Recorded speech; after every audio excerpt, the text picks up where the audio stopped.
Salut à tous, je suis Élise Benazet, psychomotricienne, formatrice et professeure de danse. Dans mon podcast Trouve ton Move, je vous invite à explorer les univers de thérapeutes hors du commun, qui, comme moi, ont choisi de sortir des sentiers battus.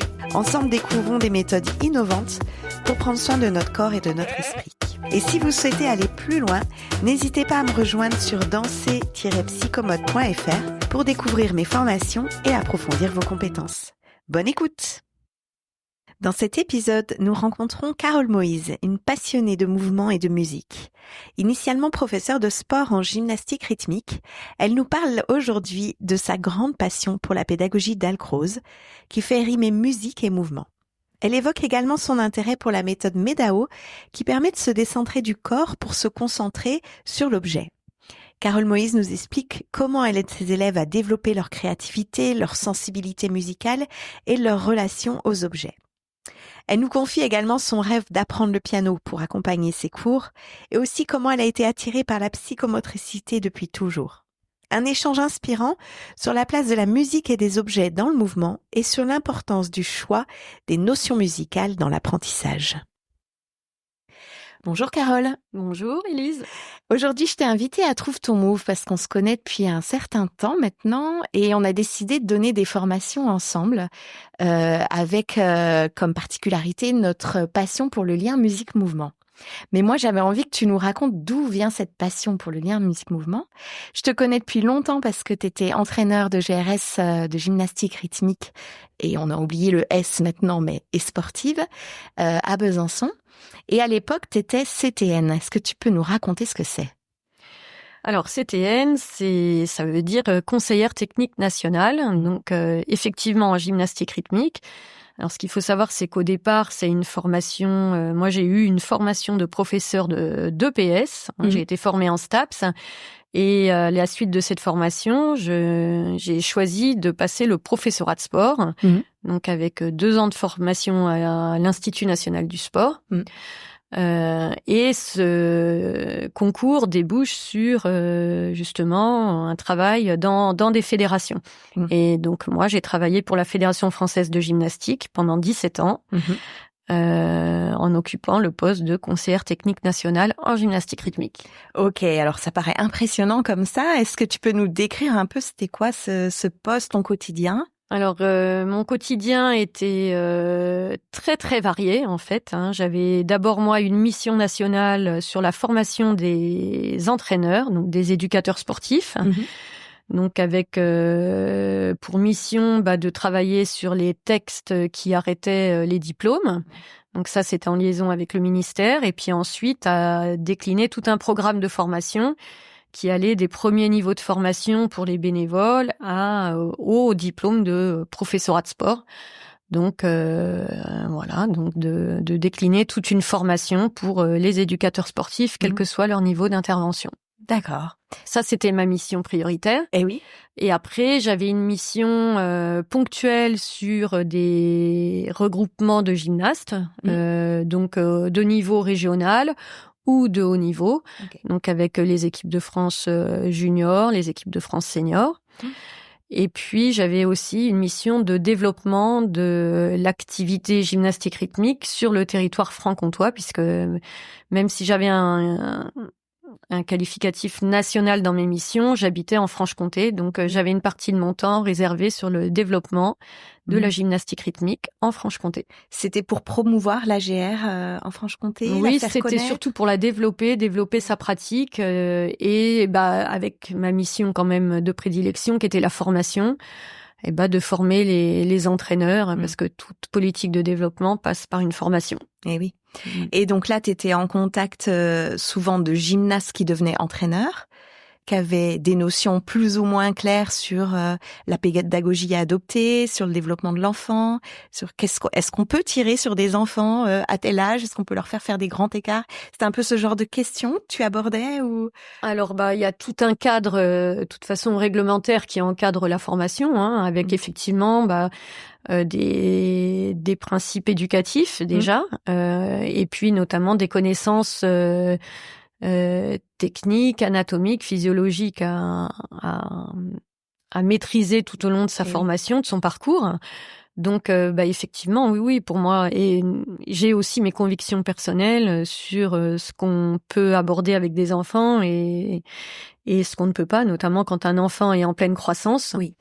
Voilà, pour moi, il y a des méthodes d'étirement et de renforcement musculaire qui sont à bannir. Oui. Et puis, pareil au niveau de la pédagogie, et notamment, c'est ce qui fait attrait aux aspects pédagogiques. Et là, j'y tenais aussi tout particulièrement. Oui, ok. Voilà. Et du coup, donc, tu as fait 17 ans à ce poste-là. Tu as décidé après de faire un choix assez radical. Tu as changé, tu as démissionné. Comment ça s'est passé? Exactement. Eh bien, le fait de côtoyer cette pratique à haut niveau qui me ravissait parce que je suis attirée par la beauté, la perfection du geste, j'ai une certaine sensibilité par rapport à cette gestuelle. Et plus j'avançais, plus je parcourais le milieu de la gymnastique rythmique, plus je me sentais en décalage complet avec ce qui se passait au niveau pédagogique, notamment dans les stages.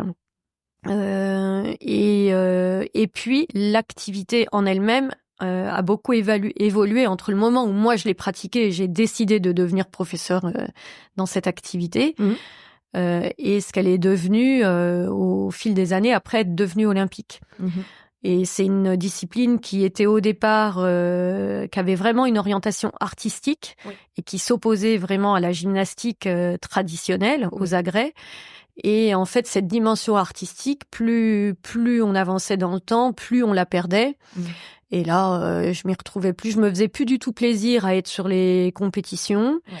Au niveau pédagogique, voilà, les méthodes employées pour arriver à ce type de performance, j'étais plus du tout en phase non plus. Et donc là, je me suis dit, il va falloir que je change d'environnement professionnel parce que même si j'étais convaincue par les bienfaits de cette activité, au niveau du développement de l'enfant et au niveau du bien-être de la personne, quel que soit son âge, dans le contexte dans lequel j'œuvrais, je n'y croyais plus. Et oui. Tu peux nous donner 2 images de la GRS d'avant et de la GR d'aujourd'hui? Eh bien, la gymnastique rythmique, par exemple, dans les années 80, les gymnastes étaient accompagnés par un pianiste en compétition internationale. Donc, j'ai eu l'occasion de pouvoir les voir en région parisienne à l'époque. Elles avaient des justes corps très neutres, voilà. Et aujourd'hui, les gymnastes sont accompagnés par des musiques avec paroles et voilà, tout style de musique. Et elles sont pailletées de la tête aux pieds avec des maquillages plus exubérants qu'autre chose. Et même au plus jeune âge dans les compétitions régionales. Voilà. Ouais. Ok.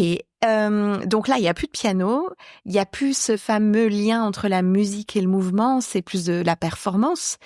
On respecte énormément, mais ça nous fait moins vibrer, en tout cas toi et moi.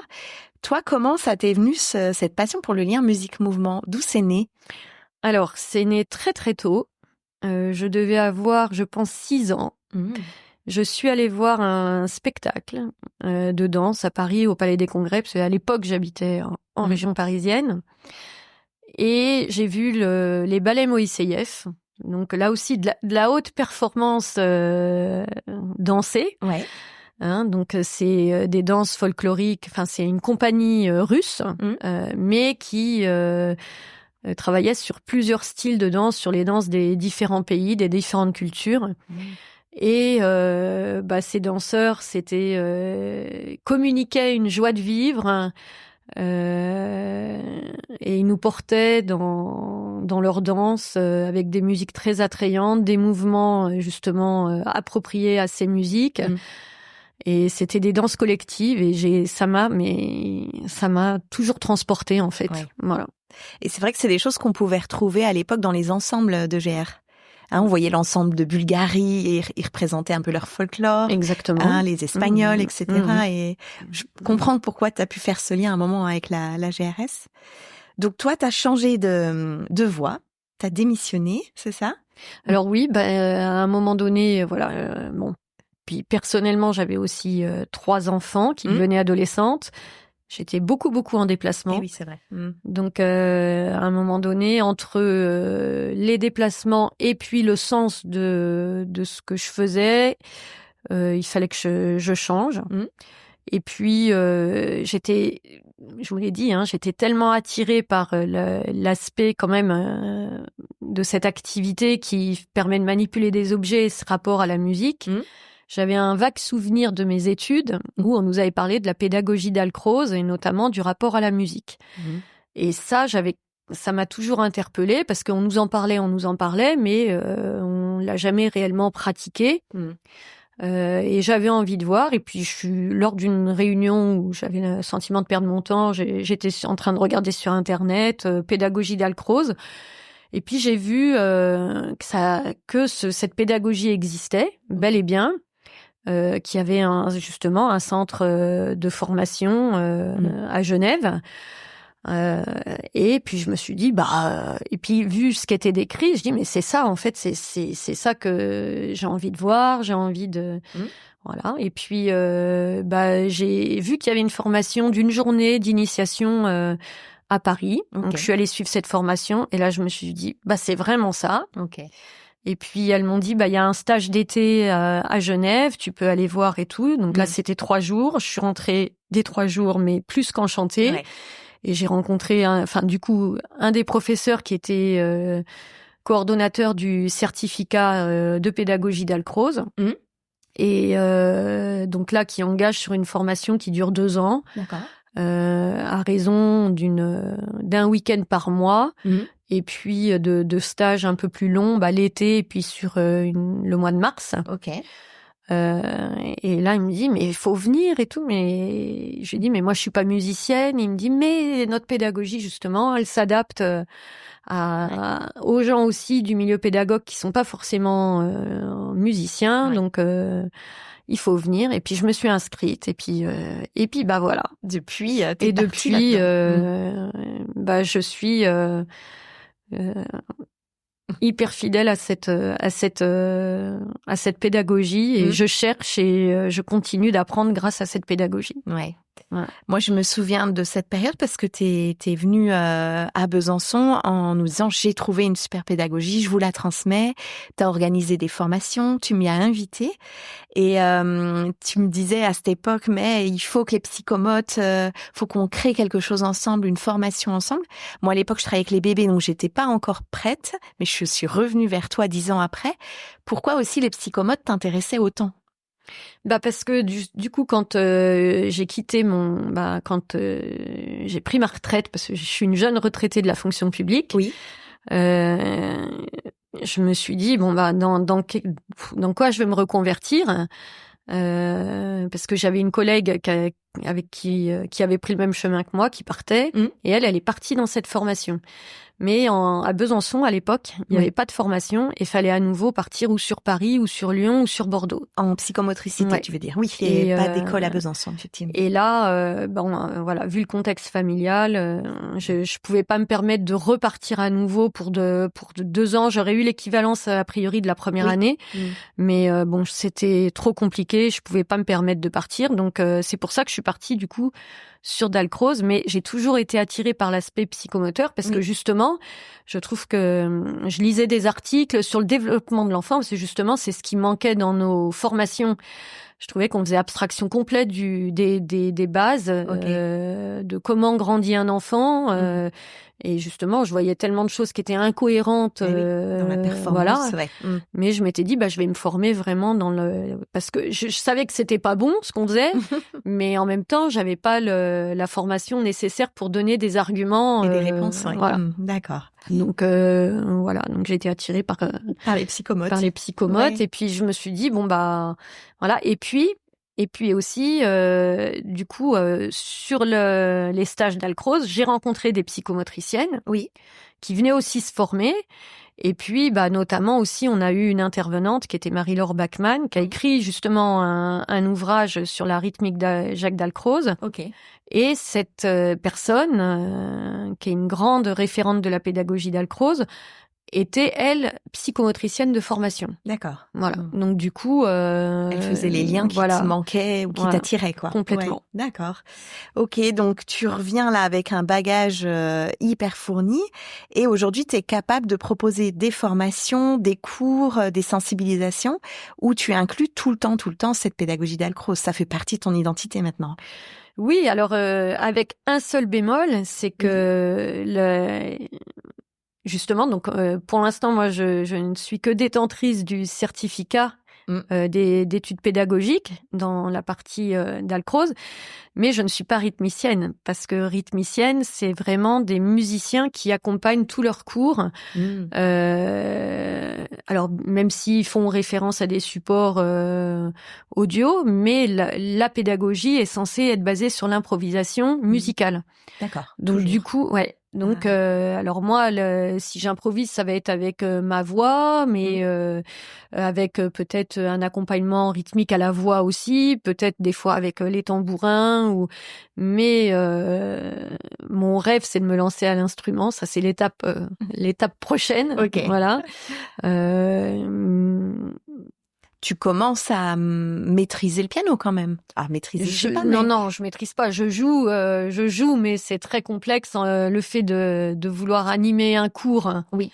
Et de jouer en même temps, c'est vraiment... Il faut une vraie maîtrise, alors là. Ouais, voilà. Et là, c'est compliqué, mais bon, je démords pas, je continue de me former, je me forme, mais faut passer d'autres caps. Ouais.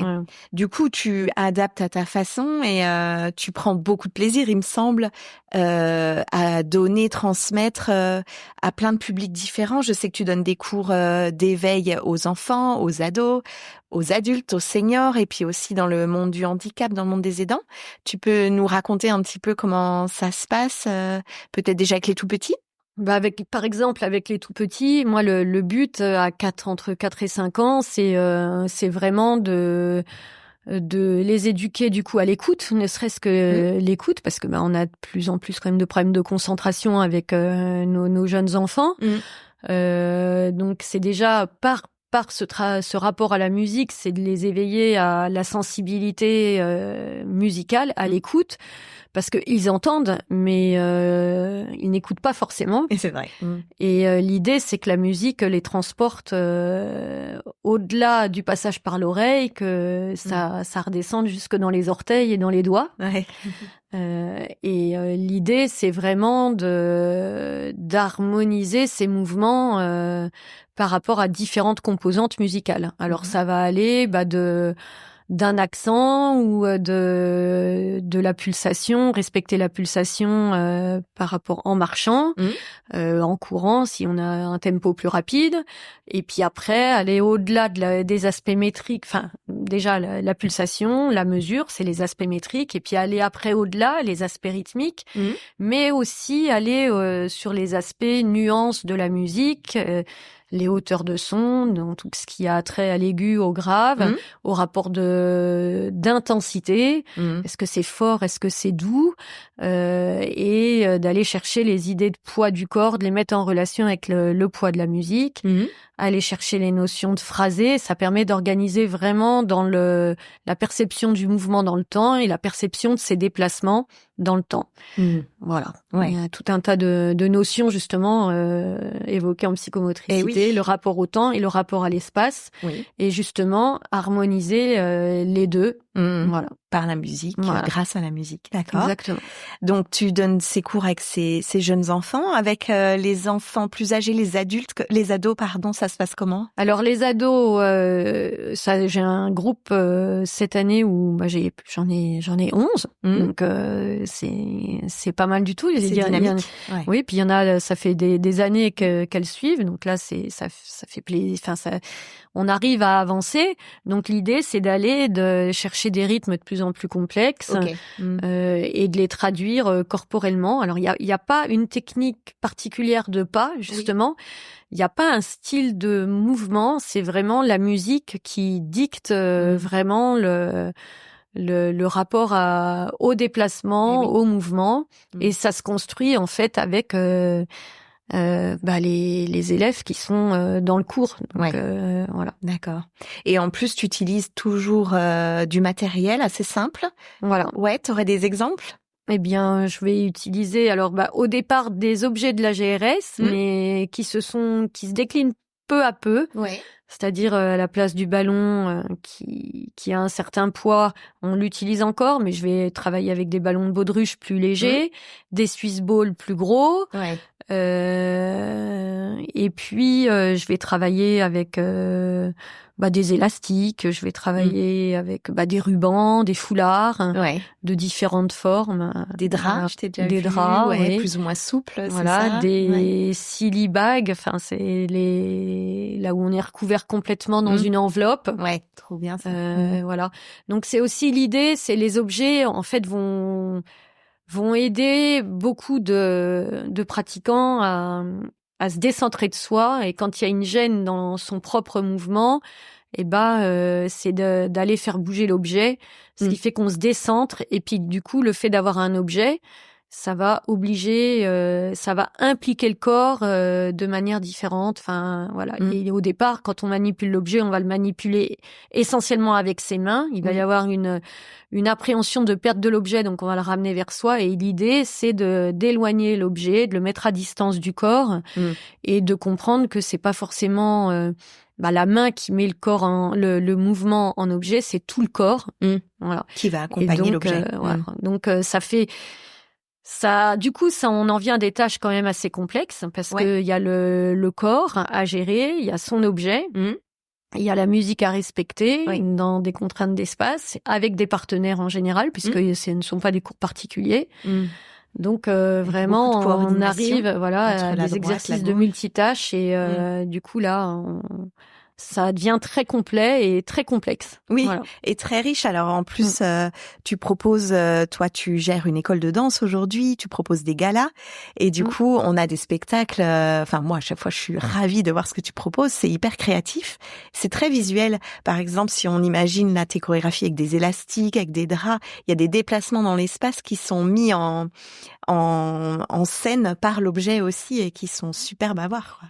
Et là, du coup, oui. Alors, il y a peut-être l'aspect visuel des objets. Ça, je sais pas d'où je le tiens, mais voilà. Ça te plaît. Voilà, j'aime tout ce qui est forme. Mais il y a le lien aussi vraiment avec la musique, et c'est ce qui fait référence notamment donc à la partie plastique animée, et parce que j'y retrouve vraiment des liens où vraiment c'est l'idée de la plastique animée chez Dalcroze.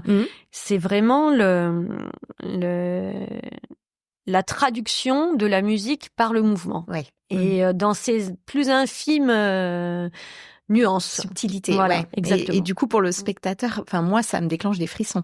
Ça va tellement bien ensemble, c'est tellement bien choisi que mon cerveau est rempli d'endorphines.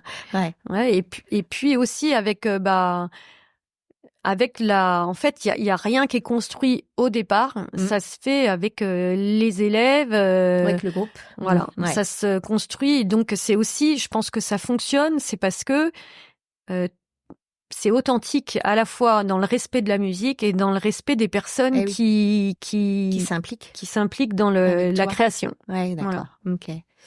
Et donc là, on parlait des plus jeunes, et tu travailles avec les adultes et les seniors. Avec une autre méthodologie, la méthode MEDAO. Tu peux nous expliquer un petit peu ce que c'est ?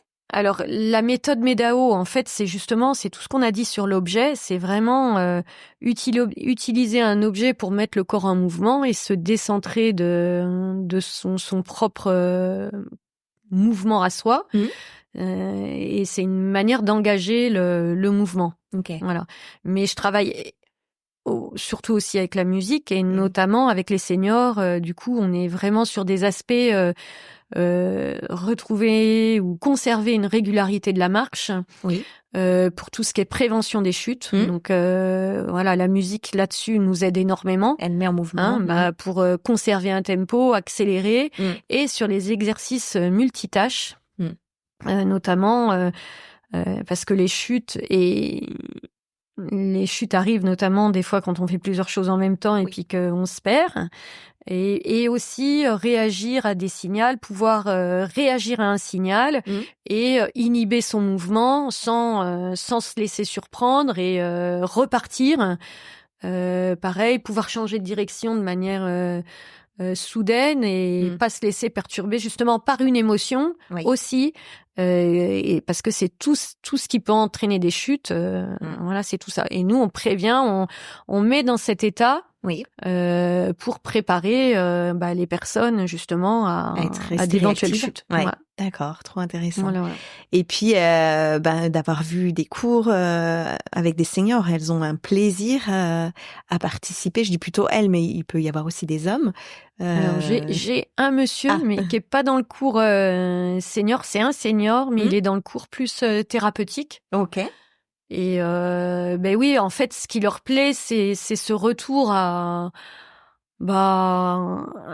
l'essentiel finalement. Enfin, et puis il y a des musiques, qui les portent et puis qu'on n'entend pas forcément dans le quotidien à la radio.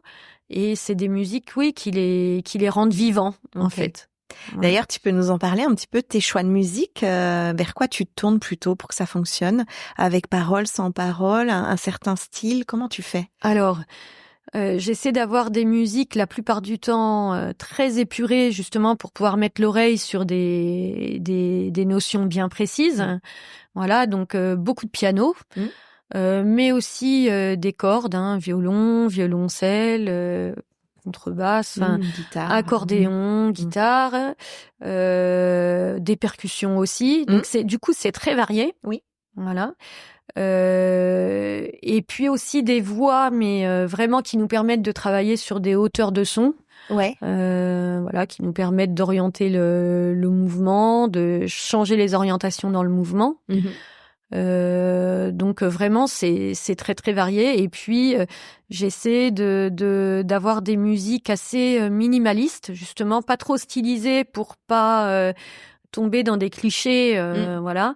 Et l'idée, c'est avec souvent des parties très répétitives, donc ce qu'on appelle des ostinatos rythmiques. Joli. Voilà. Et puis avec des mélodies, des faciles à retenir qui vont impliquer des déplacements avec des changements de rythme. D'accord, voilà. OK.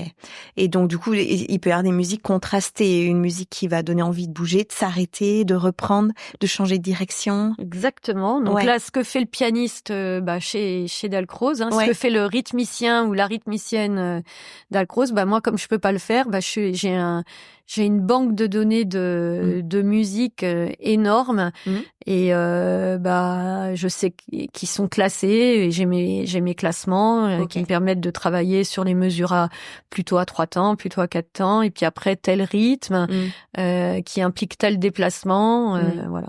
Donc mesure à 3 temps, c'est la valse? Alors il y a plusieurs styles de danse qui vont être classés dans les musiques à 3 temps, notamment par exemple la mazurka, la polonaise. Enfin voilà, il y a tout il y a tout un monde derrière. Voilà. Après, il faut vraiment prendre des cours pour savoir. Ah oui là. Même avec des cours, c'est une vie en fait. Ouais, voilà. D'accord. OK. Et puis donc tu parlais de groupe thérapeutique. À qui tu t'adresses quand tu fais ça? Alors là, du coup, le groupe thérapeutique, en fait, c'est né d'un dispositif qui est très développé sur la région Franche-Comté, enfin qui est national. Donc là, c'est mon ancien réseau qui m'a fait revenir vers ce dispositif. C'est l'aide, enfin l'incitation à la pratique sportive. Pour les personnes atteintes de maladies chroniques. Okay. Donc ça va vraiment de toutes les pathologies référencées en maladies chroniques. Donc j'ai un cours vraiment spécialisé où vraiment les gens ils savent pas leur maladie entre eux et puis on a une pratique de la danse rythmique, voilà, que tu adaptes. Que j'adapte alors oui là les personnes. Ouais, et ça va? Ça reste nouveau pour moi, mais c'est passionnant et des fois on se dit mais qu'est-ce qu'on va pouvoir leur proposer et en fait on a toujours, justement la musique permet tellement de désinhiber et d'aborder tout un tas de paramètres. que ça se passe très bien et ce qui est surtout bien, c'est qu'en fait c'est des gens qui ont quand même pour certains des grosses pathologies et qui ont eu le temps de se renfermer sur eux-mêmes, qui ont été isolés, qui ont vécu l'isolement, et là, ne serait-ce que de pratiquer en groupe régulièrement, c'est une fois par semaine, et ça les rien que là, ça les reconditionne. D'accord. Voilà, à la fois physiquement et socialement. Ça doit être très valorisant pour toi aussi. Oui, mais là, mener ce projet, c'est pas mener ce projet, d'y arriver, tu vois. Oui. Parce que je vois que tu te poses plein de questions au départ. Qu'est-ce que je vais faire? Comment je vais pouvoir répondre à leurs besoins? Je pense qu'il y a au fond de moi, il y a des convictions profondes et l'envie d'aider et d'accompagner les gens. Et oui, effectivement, là, quand un cours se termine et que je vois les gens déjà remercier, on se dit là, on a fait notre travail et on l'a bien fait. Ouais, voilà. Puis avoir le sourire et sortir et avoir envie de revenir et de se dire c'est dommage qu'il y ait les vacances. Voilà. C'est fini. Ils aimeraient qu'on n'ait pas de vacances, mais je leur dis c'est indispensable pour nous d'avoir des vacances parce qu'on a besoin de se ressourcer aussi. Ouais. Voilà. Et du coup, ça explique bien pourquoi je suis venue vers toi et toi vers moi pour construire nos formations ensemble. C'est que on peut se retrouver face à des publics qui ont des particularités, des difficultés. Et la question que tu as dit tout à l'heure, mais qu'est-ce qu'on va faire? Et tu as répondu direct, mais avec la musique, il n'y a pas de problème. On a toujours des solutions. Et je pense que c'est notre envie à tous les deux de transmettre ça. Une fois qu'on connaît un peu comment choisir une musique, quelle notion musicale on peut exploiter, ça peut nous sauver un peu de toutes les situations. Est-ce que tu es d'accord avec moi? Ah oui. Oui. Moi, oui. C'est ce qui est arrivé en psychomotricité, en tout cas. Toi, c'est ce qui arrive dans tes séances aussi. Ah oui. Oui, parce que...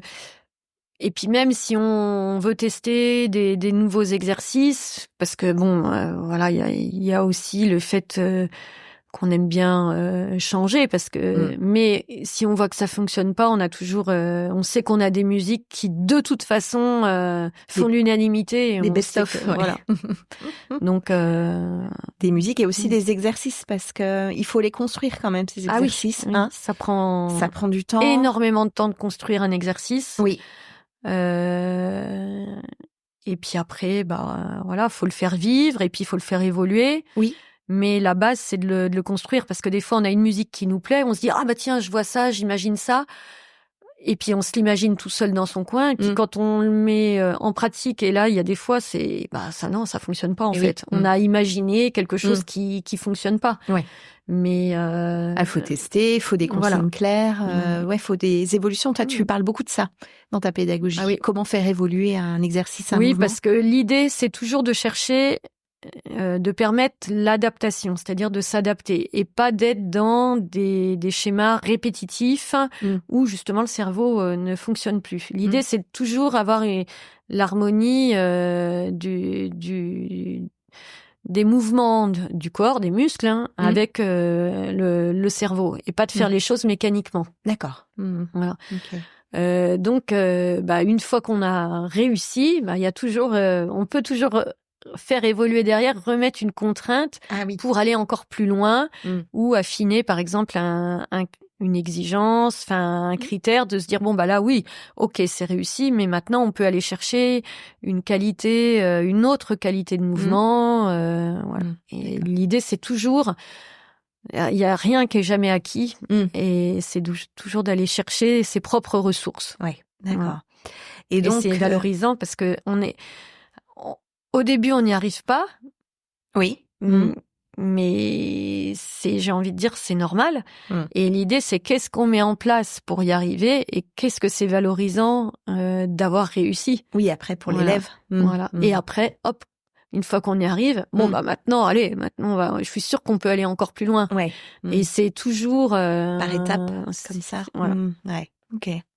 Et moi, c'est ce qui aussi m'attirait pour qu'on donne des formations ensemble, qu'on puisse transmettre à des professionnels de l'enfance, de la thérapie, des psychomotes, des personnes qui travaillent avec un public en difficulté, d'avoir cette structure, cette méthodologie pour choisir ses musiques, pour construire un exercice, pour le faire évoluer.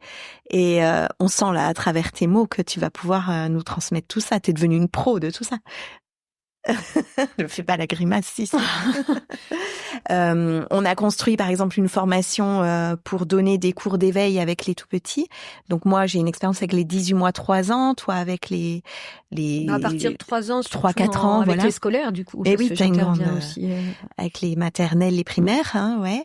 On a une formation aussi pour la rééducation en musique, où là, tu vas m'aider, apporter toutes tes notions en pédagogie d'Alcroze et moi, toutes mes notions sur les prérequis pour l'écriture, pour les coordinations entre le haut, le bas, la droite, la gauche, pour l'espace et le temps. Et tu vas nous apporter ton point de vue sur la rythmique, parce que ça, on n'est pas toujours très bien formés, les psychomotes. Donc, je pense que tu auras beaucoup à nous dire. Et une 3e formation sur l'expression corporelle en musique. Moi, j'ai suivi une formation plutôt de danse thérapeute sur 3 jours, une petite, mais on faisait pas ce lien avec la musique. Donc vraiment, là, tu vas pouvoir nous apporter tous ces exercices. Avec grand plaisir. Ouais. Et on voit quand on construit nos formations, tu t'arrêtes pas de me dire, mais oui, attends, c'est quoi le point de vue des psychomotes là-dessus? Comment vous faites avec telle pathologie? Voilà, un enfant qui a un trouble de comportement. Ouais. Ça m'interpelle énormément parce que pour quand même intervenir dans beaucoup de milieux, en milieu scolaire notamment, et puis là, ne serait-ce qu'à l'école de danse. Même si on est censé accueillir des publics qui sont pas identifiés pathologiques, voilà, on se rend compte que chacun a ses problématiques d'apprentissage. Exact. Et pour moi, on a tous nos propres manières d'apprendre et c'est ça qui va m'intéresser. C'est comment aider quelqu'un et comment comprendre aussi comment il fonctionne pour l'aider à aller plus loin et peut-être débloquer d'autres schémas du coup qui l'empêchent d'avancer parce que ils sont uniquement dans un registre sensoriel et peut-être qu'en passant par un autre registre, on va les aider à passer certains caps, certains blocages. Et sans qu'à la base ce soit pathologique. C'est pour ça que je suis attirée par la psychomotricité. Ouais, c'est que pour moi, il y a vraiment une étude de tous les processus d'action. Et que ça peut servir à tout le monde et qu'il n'y a pas besoin d'être en souffrance, d'être un patient pour bénéficier des compétences des psychomotriciens. Et que je pense que ça pourrait servir à tout le monde. Et j'ai eu grand plaisir à entendre justement pendant la période des Jeux Olympiques que maintenant, dans les équipes pluridisciplinaires qui fonctionnent auprès des sportifs de haut niveau, certains font appel à des psychomotriciens. On a eu la grande mode de faire intervenir le préparateur physique, après le préparateur psychologique, mental. Et voilà. Et maintenant, j'ai entendu là pendant les Jeux de Paris que il y en a qui avaient fait appel à des psychomotriciens. Donc ça commence effectivement. Voilà. Et on y a aussi notre place. Il faut se former encore, mais Ok, je crois qu'on a fait un peu le tour de ta présentation. On voit que tu as trouvé ton move toi aussi, avec cette pédagogie. Oui, ça c'est sûr. Évident, je vois les yeux qui pétillent. Et donc, j'espère que tu vas avoir plaisir à transmettre avec moi pendant les formations prévues. Et si on veut te retrouver, Carole, t'as un site internet Alors oui, mon site s'appelle Rythmique et compagnie. Voilà, merci beaucoup. Et puis vous pouvez aussi me retrouver par le biais de la Galerie de la Danse aussi. Je suis dans les cours que je propose à la galerie. Voilà, tout ça c'est à Besançon. Merci beaucoup Carole, bonne continuation. Merci à toi Élise. C'était Trouve ton Move, un podcast pensé et réalisé par Élise Benazet.